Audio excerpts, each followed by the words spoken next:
A Lake Orion tradition that hasn't been seen in at least a decade was revived this past 4th of July weekend with efforts from the Lake Orion Boat Club, the township, and the community. The 1994 Venetian Boat Parade was a huge success. Approximately 40 vessels gathered at the boat club Sunday morning before the parade, all decorated with patriotic flags and banners. Captains and crew members took the time to meet each other and check out each other's crafts, which included a number of antique boats.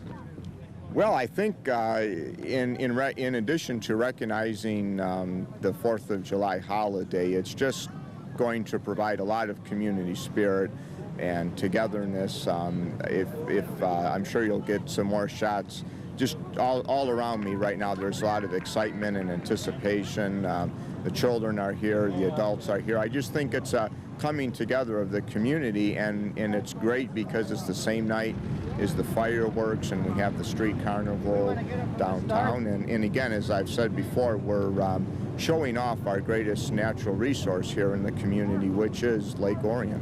The parade got underway at 11 a.m. led by the Sheriff's Department. The boats traveled around the perimeter of Lake Orion in about 2 hours. Well, I'll tell you, I was in the street parade last year, and the turnout for the last few years has been kind of poor. I think we had like 10 participants, and the focal point really of the 4th of July weekend out here is the lake anyway. And so I talked to the boat club members. I said, what do you think about sponsoring it along with the township and bringing it back again? And they were all for it 100%.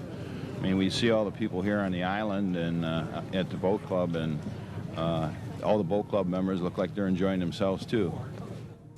Back at the boat club, participants were treated to lunch and awards were handed out, honoring entries in 4 categories. The most patriotic award went to State Representative Penny Chrisman's entry.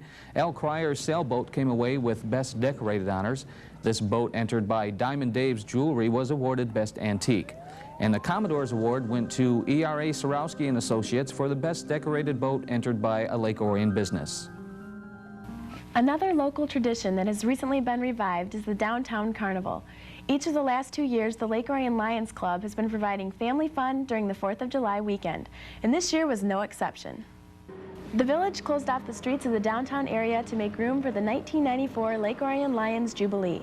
Taking place last Friday, Saturday, and Sunday, families were invited to take advantage of the games, rides, food, and entertainment. I was born and raised in this town. I kind of like to bring the people back downtown and show them that we still have a downtown here. And it helps out. I mean, this brings the people in to show the merchants still got stores down here. So we're working with the merchants on this thing too. So. Merchants and members of the community volunteered their time during the event, which ran from noon to 1:30 a.m. each of the 3 days. In addition to providing some fun during the holiday weekend, the Jubilee also raised funds to help the Lions Club continue their community outreach efforts. The money that we raise from the Jubilee goes right into what we call our general fund. That fund is open to, of course, anybody that's visually impaired, young, elderly, middle-aged. We also use the funds that we generate to help people that are a little down out on their luck. Some people that need a cane or a wheelchair, or need a wheelchair ramp built onto their house. So it's basically all the money that comes in, every penny of it goes right back out into the community. 4th of July weekend activities came to a thunderous conclusion on Sunday night with a fireworks display that lit up the night skies over Lake Orion.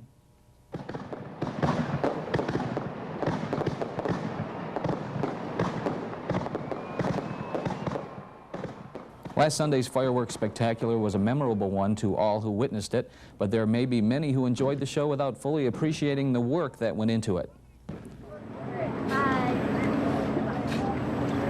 The fireworks crew began arriving at Greens Park about 4 hours before showtime, many of them just local guys who look forward to this day all year long.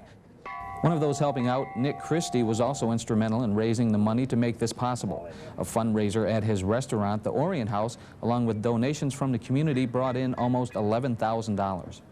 I think it brings the whole community together. It's the one thing that we do have in this community that's actually left that's solid. And I enjoy it, and I think everybody enjoys it in the community. It's something to look forward to. It's probably the biggest weekend of the year for us. After the trenches are dug, the guns are then cleared of debris and buried in groups of various diameters. A short time later, the shells arrive and are sorted according to size. Beginning at 3 inches, the shells go up to 10 inches in diameter.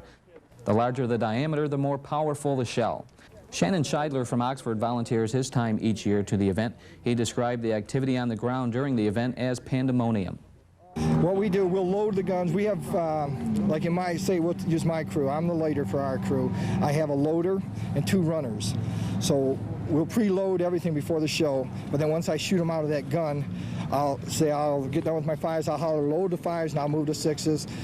The 2 runners will bring shells down to the loader. He'll proceed to load all the guns that I've already fired. And then when he's done, he'll tell me they're done, and I'll start over again. At 10 o'clock, the show begins.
It's estimated that over 300 shells were lit during the 40-minute show, and that's not counting the grand finale.